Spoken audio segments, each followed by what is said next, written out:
Serving southern New Mexico, this is the award-winning KRWG-TV News 22, where news matters. Good evening, everyone. I'm Anaya Gonzalez. And I'm Noah Padaka. An officer-involved shooting that killed a 45-year-old Las Cruces woman last Tuesday is still under investigation. According to the Las Cruces Police Department, the officer, whose name has not been released, was on bike patrol in central Las Cruces when they made contact with the car. The reason for that contact is unknown, but the department says that the officer shot one round that struck and killed the woman. LCPD says the officer was placed on leave while the investigation continues. Further information has not yet been released. New Mexico State Police is investigating a shooting involving law enforcement. Thursday night, Artesia police officers were pursuing 23-year-old Brandon Sevier after he allegedly failed to stop at a stop sign on his bicycle. A traffic stop was attempted, but Sevier fled and fired shots at officers. Law enforcement returned fire and injured Sevier. He was then transported to a hospital. Brandon Sevier will face charges including aggravated assault against an officer, possession of a firearm, and evading arrest, among others. U.S. Customs and Border Protection agents continue to confiscate illegal drugs. On September 30th, they stopped a 42-year-old male Mexican citizen traveling with his spouse and children. They found 310 pounds of methamphetamines under the bed liner of their pickup truck. A few hours later, they stopped a 24-year-old male Mexican citizen and found 100 pounds of marijuana in plastic bags in the vehicle's trunk. Both suspects were turned over to Homeland Security officers. Noah, what day is it? It is October 3rd, Anaya. And on today's October 3rd, it's getting a little bit colder. News 22's Abigail Salas telling us how cool it is outside. Hey there, Abby. You guys are absolutely right. On this Mean Girls Day, it was a beautiful day to go out and wear pink. As you can see, current temperatures right now, it's mostly sunny. Skies with the temperature at 81 degrees, winds 8 miles per hour, and the humidity at 19%. Dew point is at 38%, the barometer 30 inches. Now looking at today's high, there was an 85-degree high, average of 83 degrees, and a low of 54. And looking at our record temperatures, in the year 2000, there was a high of 95 degrees, and in 1963, a low of 41 degrees. Today there was 0 rain, and that leaves the yearly precipitation at 4.92 degrees, 92 inches. Sorry. Now let's go back to the desk for more news. Thanks, Abby. A man who shot another man during a protest in northern New Mexico has formally been charged. 23-year-old Ryan Martinez is charged with first-degree attempted murder and aggravated assault. Demonstrators gathered in Española to protest plans to reinstall the Juan del Oñate statue. Now the fight broke out, and that's when authorities say Martinez opened fire. The wounded man was airlifted to an Albuquerque hospital. The original statue of Oñate was taken down back in 2020 after protesters demanded its removal. A new surge of migrants is reaching the highest total this year. U.S. Border Patrol has apprehended more than 200,000 migrants crossing the border from Mexico into the U.S. That's up from the 181,000 the previous month, according to Homeland Security officials. This also marks the largest number of border arrests this year. This new surge of migrants is straining federal resources and the cities trying to house them. And as we move through this Mean Girls Pink Day, Abby will be back with your national weather forecast. But speaking of pink, the importance of getting cancer screenings. More on that when News 22 continues.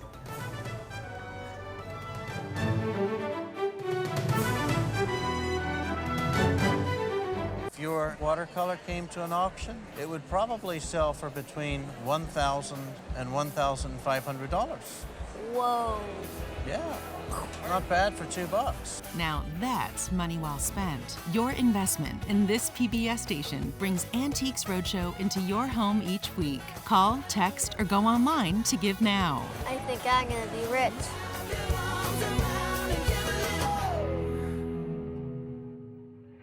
The reporting you count on from the PBS NewsHour.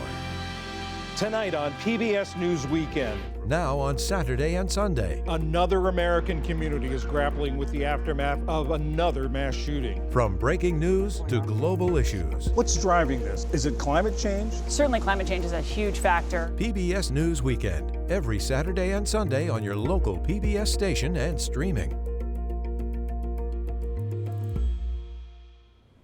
And welcome back. You're watching News 22 Tuesday, where news matters. Well, the 2023 Southern New Mexico State Fair and Rodeo is in the history books for now, but it was all fun and games while it lasted. Now, it did start last Wednesday and closed on Sunday. The fair and rodeo showcased loads of fun activities. The streets were filled with people listening to live music from local bands, riding roller coasters made for all ages, and eating classic fair foods. Travis Brown has been the fair manager for 6 years, and he's very proud of how the event has grown.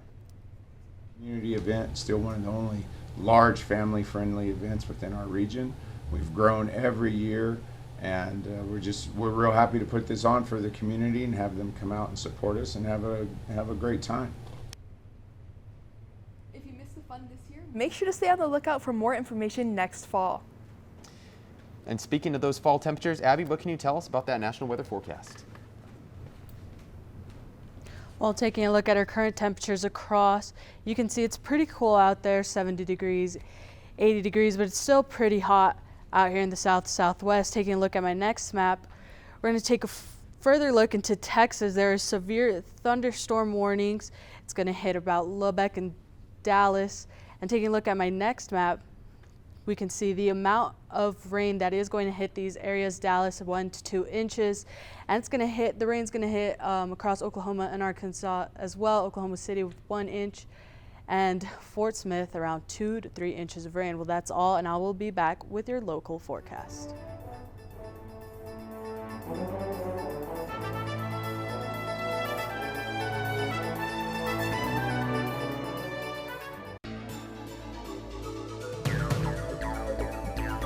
Your baseball bat pin here? I do. Well, that's not for the dough, that's for you. It's a whole new ball game as Bridget, Julia, and the rest of the gang cook up great new recipes with new gadgets, equipment, and ingredients. Join us for a whole new season of America's Test Kitchen. Saturday at 4 p.m. on KRWG-Public Media. Hello, I'm Consuelo Mack. Every week on Wealth Track, we sit down with great investors and financial thought leaders to talk in depth about strategies you need to build and protect your wealth over the long term. Join us on Consuelo Mack Wealth Track. Sunday at 2 p.m. on KRWG Public Media. If you look hard enough, go off the beaten track far enough, you'll find an America teeming with the unusual, the odd, the downright strange. I'm Will Klinger, and I'm your guide on a package tour we like to call Wild Travels. Wednesday at 2:30 on KRWG Public Media. Welcome back. Let's take a look at your local weather. In Farmington, 64 degrees. Santa Fe's at 60 degrees. Albuquerque at 73 degrees. Socorro's at 76. Ruidoso, 67. Roswell at 86 degrees. Las Cruces, 81 degrees. And Deming at 80 degrees. Now looking at your weather for tomorrow in Farmington, 71 degrees. Gallup is at 69 degrees, Albuquerque at 74, Socorro at 79, Ruidoso at 73 degrees, Roswell at 87. Here in Las Cruces, a nice 85 degrees, and in Deming, also 85 degrees. Now looking at the weather tonight for Alamogordo, clear skies, a low of 57 degrees, and tomorrow a high of 83 with sunny skies. In truth, there are consequences as well. Clear skies tonight with a low of 52, and tomorrow a high of 83 with sunny skies. In Silver City, clear skies as well, a low of 48 degrees tomorrow, sunny skies, a high of 77 degrees. And here in Las Cruces, there will be a low of 54 degrees, clear skies, and tomorrow a high of 85 degrees with sunny weather. Now that's it. Let's go back to the desk for more news. Thanks, Abby. La Viña Winery is the oldest winery in New Mexico, and every year they have a very big festival to show off just a tad. This past weekend, they held their annual Harvest Wine Festival. There were over 20 different wines for the guests to try, but wine tasting wasn't the only thing to do. There was plenty of live music for people to dance to or just sit back with a glass and enjoy. We want people to try our wines. We think that we make wines as good maybe Central California wines, and so we just want people to come and try, and if they try enough of them, they'll find something that they like.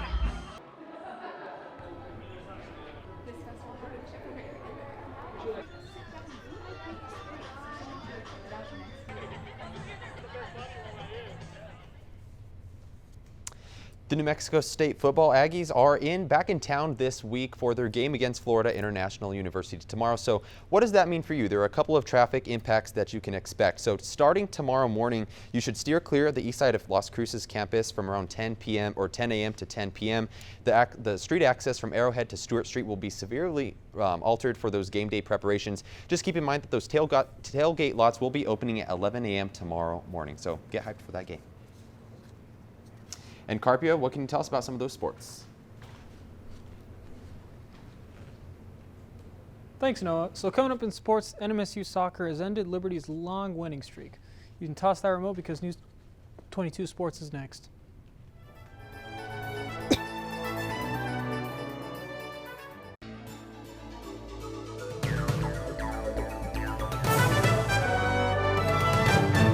Jay Schwanke's Life in Bloom is back with an all-new season on public television.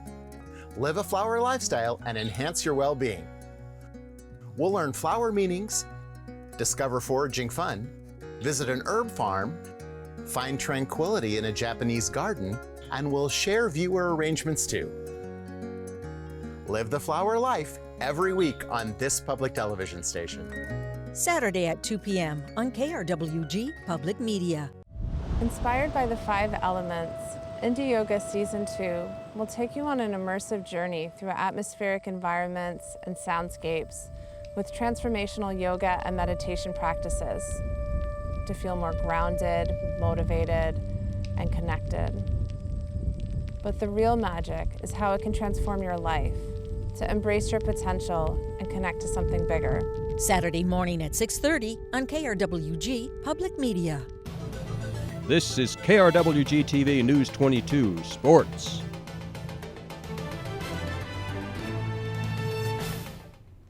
Welcome back. I'm Carpio Greco. Now let's talk about sports. In the final day of the Abilene Christian Invitational, singles action was on the menu Sunday morning. Now ultimately the Aggies went 2 for 4 in their matches, with Anna Pineva defeating Texas Tech's Jermaine Sheriff 6-1 in both sets, and Natsuki Nishimura taking down Abilene Christian's Livy Blair 6-3 and 6-4 in her sets. Now the Aggies who unfortunately lost their sets were Dora Curdy, who lost to Abilene Christian's Masha Versalovic, and Varvara Nikoleva losing to Texas Tech's Cameron Stepp. Next up for the Aggies is an October trip to Salt Lake City for the ITA Mountain Regionals starting on Wednesday the 11th. And the Aggies continued their winning ways and cooked up 2 wins in their road trip to the Bayou over the weekend. The Aggies swept both matches against Louisiana Tech 3-0. The Aggies that made their mark were Mari Sharp and Riley Whitekettle, with Sharp getting 10 kills on Friday and Whitekettle with 12 kills on Saturday. The win leaves the Aggies undefeated in conference play and second in the conference rankings, only behind Western Kentucky. Catch the Aggies at the Pan Am Center tonight if you have time, and tomorrow night as well against UTEP as they attempt to extend their winning streak. Now from one undefeated Aggie squad to another, the soccer team headed to Virginia to take on Liberty. Now leading into the game, Liberty had the country's longest winning streak at 24 games. The Aggies made a statement with Brooks Schultz scoring in the 25th minute and Loma McNeese shutting the door with a 57th minute score. This moved the Aggies to 4-0 in conference play and first in the conference, with their next opponent being Jacksonville State on Sunday. And while the Aggies had the week off, their I-10 rivals didn't and took on Louisiana Tech as the UTEP Miners took on Louisiana Tech.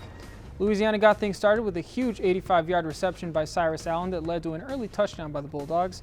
Smoke Harris then buried the Miners early with a 67-yard punt return touchdown, and the Miners tried to come back with a Jake McNamara goal line touchdown run, but wasn't enough, as True Edwards officially ended things with a 20-yard touchdown reception to seal a 24-10 win. The Miners fell to 1-5, and they're going to be looking for their first conference win against the Aggies next week, because they're not winning this week. And that's all for sports tonight. Join us for more action tomorrow. Still ahead on News 22, Abigail's going to be back with your 5-day forecast.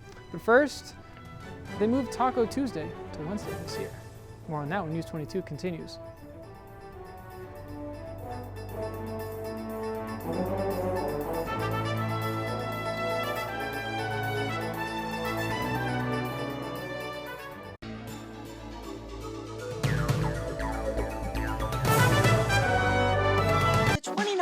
Series of Quilting Arts TV, we're joined by so many talented, artistic friends who inspire us with their creativity.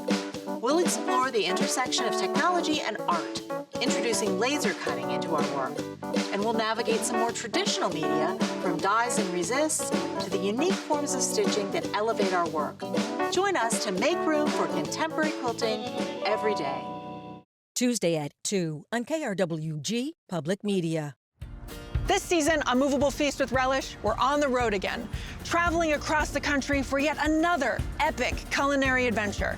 From the coasts of New England to the mountains of Colorado, all the way down to the beaches of Florida. We'll meet world-class chefs, source the best ingredients, and of course, put on an unforgettable feast. I hope you brought your appetite because you don't want to miss it. Saturday at 3:30 p.m. on KRWG Public Media. Well, welcome back. Let's go and take a look at those top stories. And it's October, which means it's time to start making federal student loan payments again, after a more than 3-year break. Now this year, Taco Tuesday happens to fall on a Wednesday. That's because it's National Taco Day. October 4th is the day to chow down on this tasty delight. Hard shell or soft shell tacos, whatever your heart desires. Some gooey cheese, delectable meat or seafood, veggies, beans, a dollop of sour cream, or even some salsa for that kick. These are some savory tacos and dessert tacos, but as you know, we have Mexico to thank for those tacos. Speaking of Taco Wednesday. Abby, is it cool enough to eat a taco outside tomorrow? I think so. Taking a look at your 5-day, 80-degree high, mostly sunny skies, partly some clouds in there, and lows of 50 degrees. That's it. Back to the desk. And thank you for joining us tonight. Have a great rest of your evening. Good night.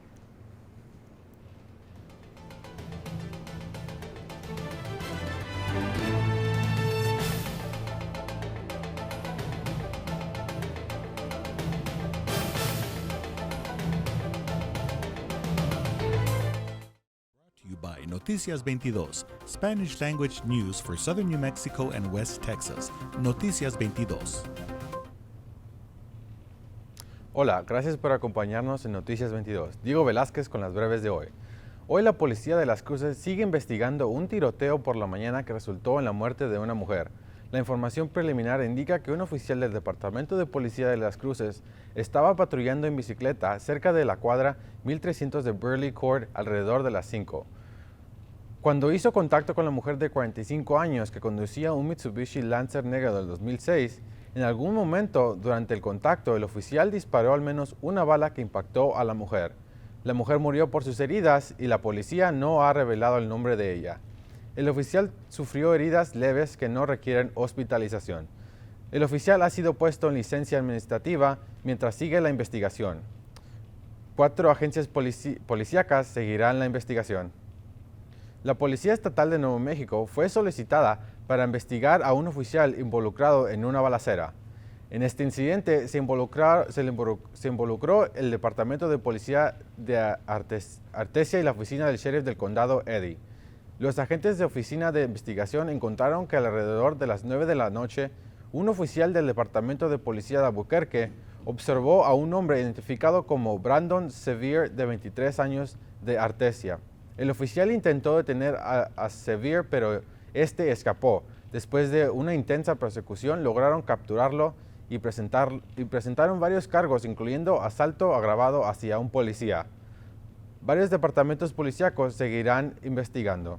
El presidente de la Cámara de Representantes, Kevin McCarthy, ha perdido su puesto. El histórico suceso. Esto ha sido todo de mi parte. Buenas noches.